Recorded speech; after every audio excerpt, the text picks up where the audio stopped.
Halo sahabat Nano, pada pertemuan kali ini kita akan membahas mengenai nanomaterial berbasis karbon. Nah, sebelum kita masuk ke materinya, mari kita flashback terlebih dahulu mengenai atom karbon. Jadi karbon adalah unsur golongan 4A yang memiliki nomor atom 6. Dan dalam tabel periodik unsur, karbon dilambangkan dengan huruf C dan tergolong sebagai unsur non-logam. Nah, seberapa banyak jumlah karbon di alam dan seberapa penting karbon bagi manusia? Nah, karbon ini merupakan unsur yang unik ya, karena dia sangat diperlukan di dunia kita, apalagi di tubuh kita.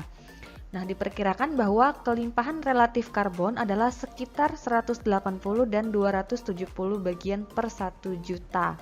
Dan faktanya bahwa karbon merupakan unsur terbanyak nomor 4 di alam semesta dan nomor 2 di dalam tubuh manusia. Jadi karbon ini memuat sekitar 18% dari berat badan manusia, dan memang faktanya yang kita makan sehari-hari itu pasti umumnya mengandung karbon ya, mulai dari nasi, kemudian tempe, daging, telur. Itu kan pasti ada kandungan senyawa karbonnya. Jadi di sini kita tahu bahwa betapa pentingnya ini unsur karbon bagi tubuh kita terutama. Nah, sifat unik atom karbon ini mungkin sudah kita pelajari mulai dari SMA ya, bahwa atom karbon itu memiliki sifat yang khas. Jadi, berdasarkan konfigurasi elektronnya, atom karbon ini memiliki 4 elektron valensi ya di kulit terluarnya. Nah, keberadaan elektron valensi ini berperan penting dalam proses pembentukan ikatan kimia. Setiap atom itu kan mampu membentuk kestabilan ya, termasuk juga atom karbon. Nah, untuk mencapai kestabilan ini, atom karbon membutuhkan 4 elektron lain untuk berikatan secara kovalen. Nah, hanya atom karbon nih yang mampu membentuk ikatan kovalen 4 biji untuk mencapai keadaan oktetnya. Kemudian, atom karbon juga dapat membentuk rantai karbon. Jadi dengan adanya 4 elektron valensi ini, itu tuh bisa menjadikan atom karbon ini dapat membentuk banyak jenis ikatan. Jadi ada ikatan rangkap tunggal, ikatan rangkap 2, bahkan ikatan rangkap 3 yang kita tahu sebagai alkanal, alkena, dan alkuna. Nah, tidak hanya itu, karbon juga bisa membentuk rantai siklik dan melingkar, seperti pada benzen, seperti itu. Nah, kemudian yang ketiga, jari-jari atom karbon relatif kecil. Nah, jika kita lihat di tabel periodik unsur kan atom karbon itu berada di periode 2. Artinya dia memiliki 2 kulit terluar. Nah, demikian juga jari-jari atomnya pasti kecil kan. Nah, dengan kecilnya jari-jari atom ini itu berpengaruh pada apa? Yaitu pada ikatan yang terbentuk gitu. Jadi, ikatan kovalen yang terbentuk dengan atom lain itu akan relatif kuat. Nah, unsur-unsur seperti ini dapat ditemukan dalam 2 bentuk atau lebih yang dikenal sebagai alotrop unsur tersebut. Nah, tahukah kalian apa aja alotrop karbon? Jadi kita flashback dulu. Jadi kan alotrop itu adalah bentuk yang berbeda dari unsur yang sama. Nah, jadi intinya dia sama-sama unsur X misalnya, akan tetapi mereka berbeda dalam hal pengaturan ikatan. Nah, sehingga struktur yang dihasilkan pun akan berbeda. Dengan berbedanya struktur, maka sifat fisik pun umumnya itu akan berbeda. Tetapi sifat kimia rata-rata akan sama. Nah, ada yang masih ingat apa aja alotrop karbon?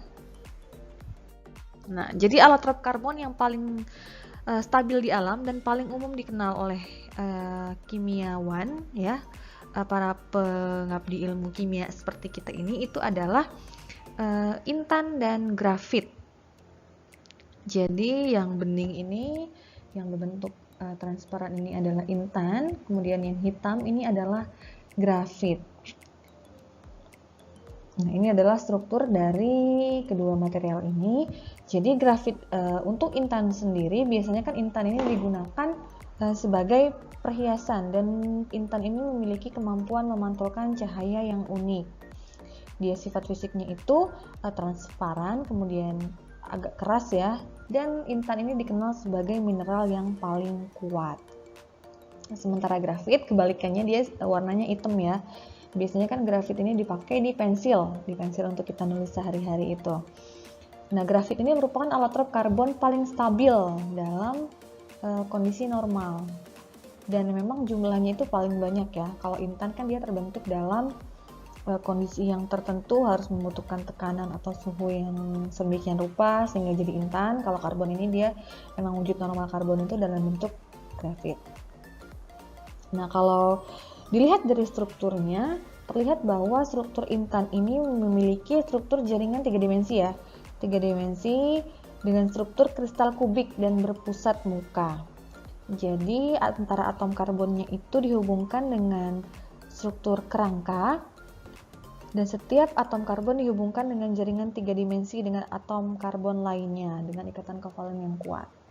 Sementara itu, grafit memiliki struktur seperti lembaran, jadi hanya dalam 2 dimensi aja dengan struktur planar. Dan perbedaan struktur ini menyebabkan perbedaan wujud fisik dari kedua unsur karbon.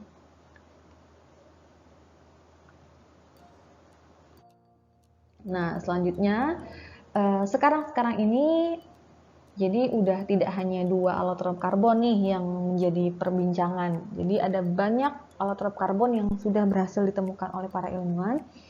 Jadi di sini ada karbon nanotube, karbon nanografit, kemudian ada karbon nanotube juga ada single wall, kemudian ada yang double wall, kemudian di sini ada yang bentuknya sangat unik yaitu ada fullerene.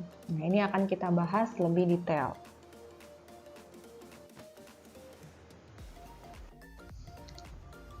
Alotrop karbon pertama yang akan kita bahas adalah grafena. Mungkin ada yang sudah pernah mendengar nama grafena ya. Jadi grafena ini merupakan alotrop karbon yang berbentuk lembaran. Lembaran datar tipis di mana setiap atom karbon itu memiliki ikatan sp2 dan dikemas rapat dalam bentuk kisi kristal seperti sarang lebah. Nah, bisa dilihat pada gambar ini ya, kayak gambar lebah segi 6 seperti itu. Nah, nama grafena ini sendiri diambil berarti dari nama grafit yang tadi kita bahas. Kan kalau grafit kan itu terdiri dari banyak lembaran ya. Nah, sementara grafena ini adalah satu lapisan aja dari grafit tadi. Gitu. Nah, ini ditemukan oleh Profesor Andrei Geim dan Konstantin Novoselov pada tahun 2010.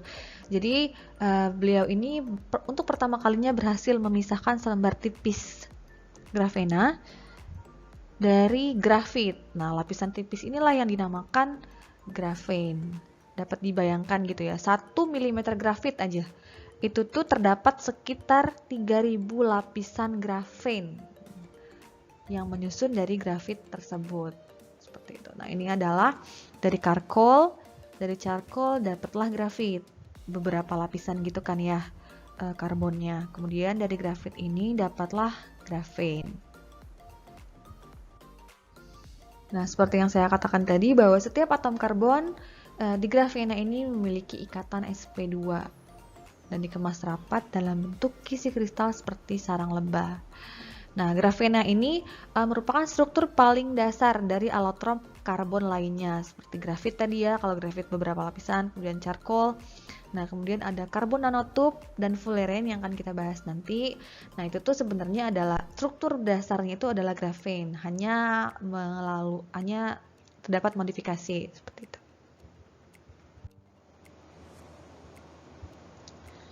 Selanjutnya, nah ini adalah ilustrasi dari lapisan grafen.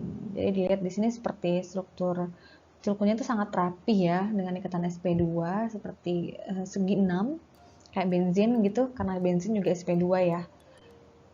Nah, ini adalah dinamakan grafen. Nah, lalu bagaimana sifat dari alotrop karbon 1 ini? Bagaimana sifat grafen? Yang pertama, grafen memiliki sifat fleksibel. Mengapa dikatakan fleksibel? Nah, tadi kita udah tahu bahwa susunan struktur atom di grafen itu sangat teratur. Nah, keteraturan atom-atom yang sangat tinggi ini menyebabkan jaringannya itu sangat fleksibel. Jadi dapat meregang sekitar 20% dari ukuran awalnya. Nah, kemudian dia merupakan konduktor yang sangat baik. Nah, jadi kisi-kisi dari jaringan grafen tadi memungkinkan elektron untuk dapat menempuh jarak yang jauh dalam grafen tanpa gangguan. Nah, misalnya untuk konduktor yang biasa, elektron itu kan biasanya mengalami pantulan ya berkali-kali selama proses gerakannya. Nah, itu tuh bisa melemahkan daya kerja konduktor. Nah, sementara itu hal ini tidak terjadi pada grafen. Mengapa? Karena tadi elektron dalam grafen itu bisa kayak jalannya set gitu, kayak lancar aja, nggak kepantul-pantul. Jadi grafen ini memiliki sifat konduktivitas yang baik, yang bahkan kalau dibandingkan dengan konduktivitas tembaga itu tuh dia lebih baik grafen. Kemudian transparan. Grafen ini memiliki sifat transparan meskipun memiliki kerapatan yang cukup tinggi, yaitu sekitar 0,77 mg per meter persegi. Nah, sebagai sebuah material yang benar-benar baru, grafen ini tidak hanya luar biasa dalam ketipisannya, tapi juga kekuatan yang dimilikinya. Nah, jadi nanti kita lihat sifat transparan ini bisa bisa diaplikasikan ke apa. Nanti kan berarti kita bisa tebak, mungkin dia bisa jadi dibikin lapisan tipis gitu ya, misalnya untuk screen layar gitu. Kemudian grafen cukup reaktif gitu, terutama dengan senyawa-senyawa radikal.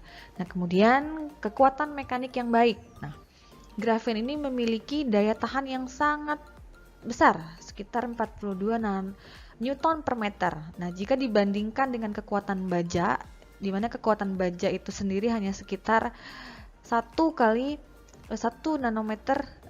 Newton per meter persegi. Nah, gitu.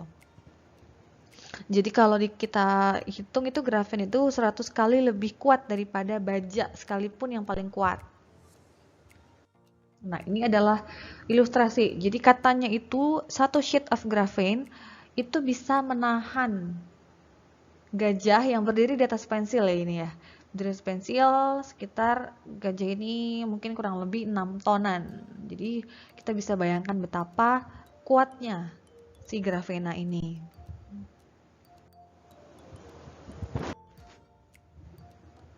Nah, ini adalah aplikasi grafena dalam berbagai bidang. Nah, tadi kita kan tahu tuh bahwa grafena sifatnya itu fleksibel, kemudian transparan, kekuatan mekaniknya tinggi. Nah, ini menyebabkan grafena bisa diaplikasikan di berbagai bidang. Misalnya ini ada di bidang kedokteran ya, bidang kedokteran, tissue engineering, kemudian di bidang sensor. Misalnya, tadi kita bahas sifatnya yang transparan.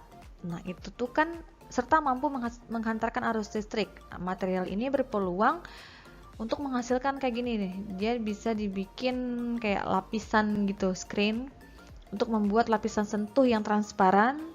Kemudian bisa juga sebagai panel surya, dan energi yang diserap dari sinar matahari itu akan jauh lebih banyak dibandingkan dengan material panel surya yang digunakan pada saat ini.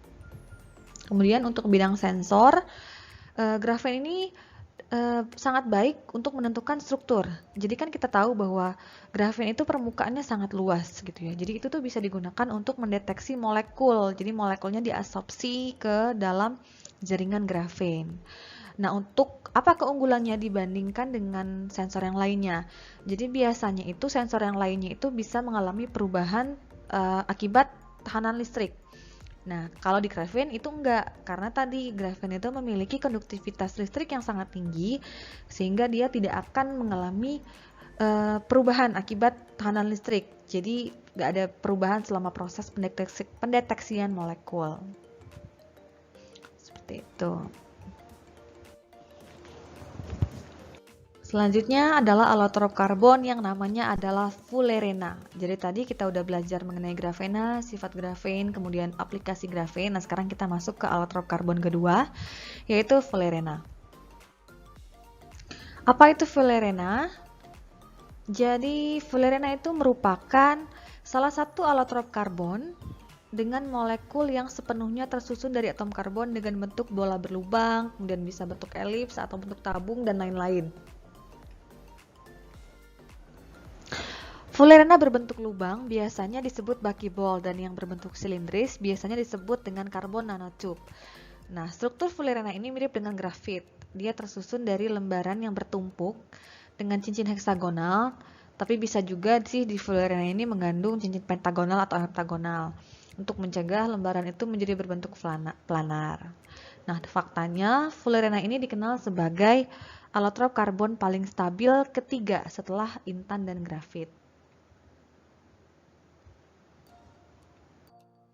Nah, tadi kita bisa bayangkan ya, jadi kan struktur basicnya itu adalah grafen. Grafen kalau digulung jadi karbon nanotube. Nah, kalau dibentuk bulat seperti ini jadilah Fullerena. Tetap utamanya itu tetap dari grafit karena grafit kan sumbernya dari grafen. Nah, kemudian grafen ini dimodifikasi terbentuklah alotrop karbon lainnya.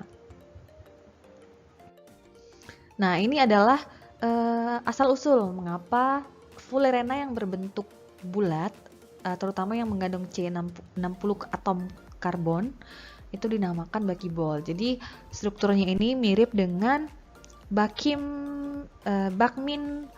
Buckminster Fulleren yang merupakan objek yang terdapat di Amerika.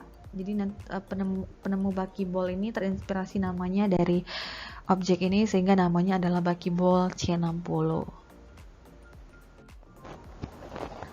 Selanjutnya, nah ini adalah beberapa jenis Fullerena dengan variasi jumlah atom karbon. Kalau tadi kan kita ngomongin buckyball C60.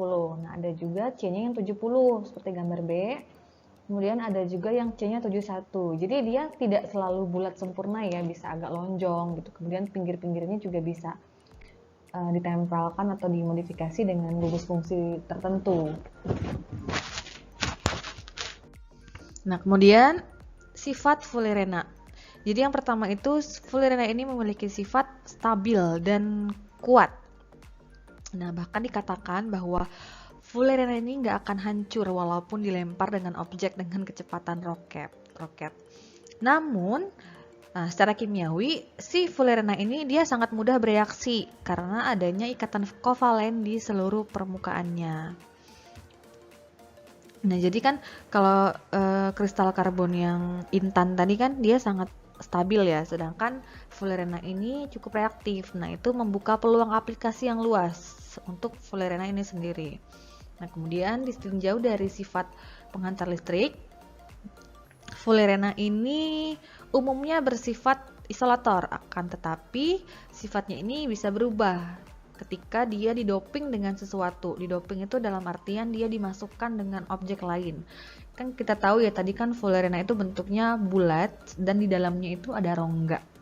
Nah, jika misalnya kita masukin logam alkali ke dalam Fullerena, nah maka pada suhu ruang si Fullerena itu sendiri akan bersifat sebagai logam gitu. Jadi mekanismenya Fullerena itu akan mendapatkan elektron dari logam yang di dalam tadi. Jadi logamnya bermuatan positif, sedangkan Fullerenanya itu sendiri menjadi bermuatan negatif. Nah, jadi seolah-olah itu akan ada seperti atom raksasa bermuatan positif di dalam Fullerena dan bermuatan negatif di luarnya gitu kan, si Fullerena itu sendiri. Nah, atom raksasa ini nih disebut sebagai superatom. Nah, kemudian sifat magnet yang baik. Nah, katanya itu polimer Fullerena itu tuh diperkirakan memiliki sifat magnet yang sangat baik, terutama ketika Fullerena ini membentuk struktur phase center kubik atau FCC. Jadi di atas ikatan kovalen itu akan terbentuk elektron dan yang akan berputar gitu di atas ikatan kovalen tadi. Nah, itulah yang menyebabkan sifat magnet dari Fullerene. Nah, sifat magnet ini akan kita pelajari nanti dimanfaatkan di bidang apa aja. Nah, ini adalah aplikasi dari Fullerena di berbagai bidang. Jadi mulai dari sensor, kemudian untuk pemurnian air, untuk katalis, untuk penyimpanan gas, dan juga untuk diagnostik. Ini biasanya di bidang kedokteran dan di bidang kosmetik.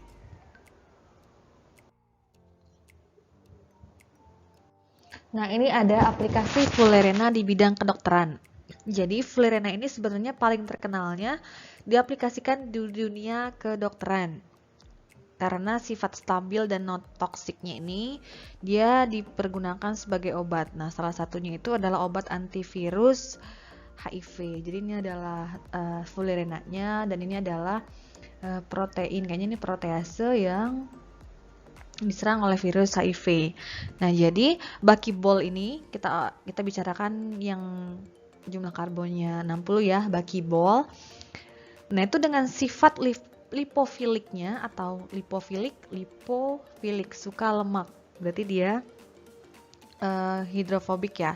Lipofoliknya ini dia akan mudah masuk ke dalam struktur protease yang menjadi tempat perkembangbiakan virus HIV.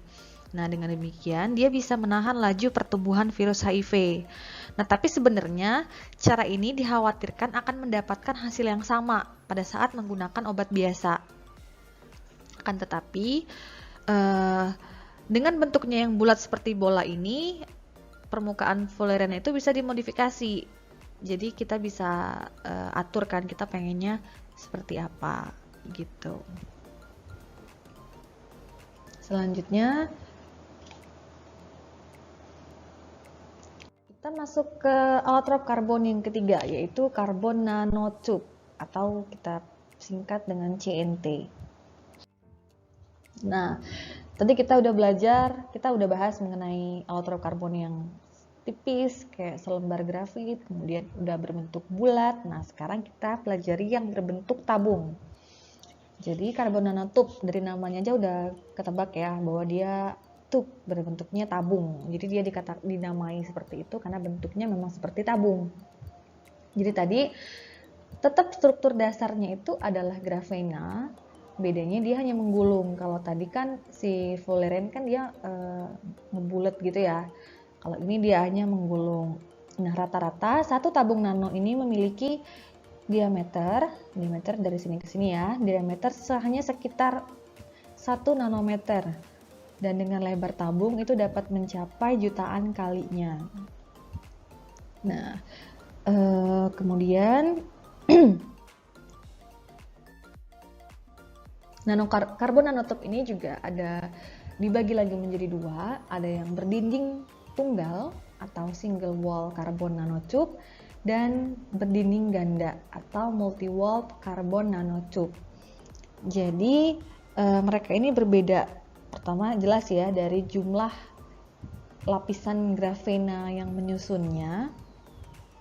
Kemudian juga mereka juga memiliki sifat fisik yang berbeda juga.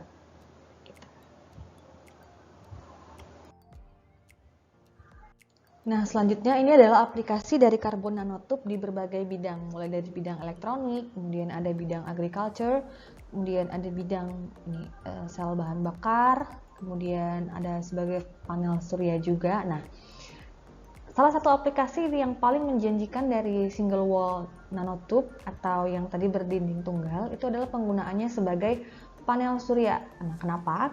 Karena material tersebut memiliki karakteristik dapat menyerap cahaya UV yang sangat kuat. Nah, ilmuwan dari Institut Teknologi New Jersey juga udah pernah mensintesis jadi karbon nanotube dicampur dengan Fullerene sehingga membentuk struktur seperti ular. Nah, tadi buckyball-nya itu bertugas menjebak elektron. Namun kan buckyball tidak dapat mengalirkan elektron ya, karena dia tadi bersifat isolator. Nah, sementara si nanotube-nya dia bertindak sebagai kabel tembaga, jadi dia yang mengalirkan elektronnya. Nah, kemudian ini juga dikatakan bahwa aplikasinya sebagai sel bahan bakar.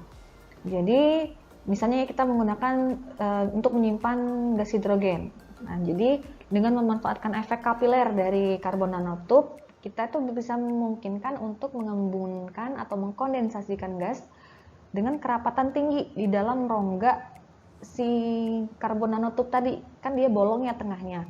Nah, itu kita bisa gunakan untuk mencairkan gas.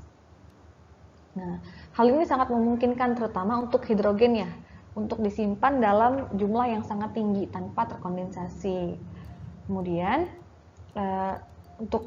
berarti kan dia potensial nih untuk digunakan pada kendaraan sebagai pengganti tangki bahan bakar gas untuk mobil bertenaga hidrogen. Nah, isu terkininya katanya bisa mau digunakan untuk penyimpanan bahan bakar di pesawat. Jadi kalau penyimpanan yang biasa yang digunakan saat ini kan itu melibatkan pendinginan dan kondensasi gas hidrogen kan ke keadaan cair untuk menyimpannya. Nah, kalau menggunakan karbon nanotop ini mungkin tetap disimpan dalam keadaan gas, jadi nggak perlu perubahan terlebih dahulu gitu, sehingga nanti kan efek penyimpanannya akan lebih efisien, seperti itu. Nah, mungkin itu saja mengenai nanomaterial berbasis karbon. Untuk allotrope karbon lainnya mungkin bisa kita gali lagi lebih lanjut nanti pada perkuliahan. Sekian dan terima kasih.